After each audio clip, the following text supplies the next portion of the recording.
अब हाफिज इरशाद अहमद आज़मी साहब से गुजारिश करता हूँ, मुंतखब कलाम अपना सुनाए है क्या?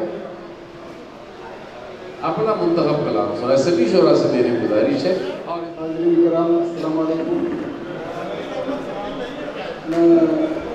हाल ही में नेशनल पंजाब बैंक घोटाला में प्रचार पेश करता हूँ उस ताल्लुक से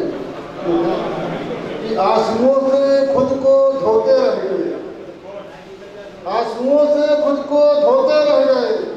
सारे खातेदार रोते रह गए, आंसुओं से खुद को धोते रह गए और सारे खातेदार रोते रह गए और चल दिए वो डाकू डाका मारकर और चौकीदार सोते रह गए, चल दिए वो डाकू डाका मारकर और चौकीदार सोते रह गए। चांद सब देखें आजकल मुल्क के शाम के जो हालात हैं उस मंजर को मैंने कहने की कोशिश की है कि जुल्म की अब हो चुकी है इंतहा, जुल्म की अब हो चुकी है इंतहा, इसलिए मैं कर रहा हूँ ये दुआ, जालिमों की बस्तियों में भेज दे, है खुदा तू ज़लज़लों पे ज़लज़ला, है खुदा तू ज़लज़लों पे ज़लज़ला।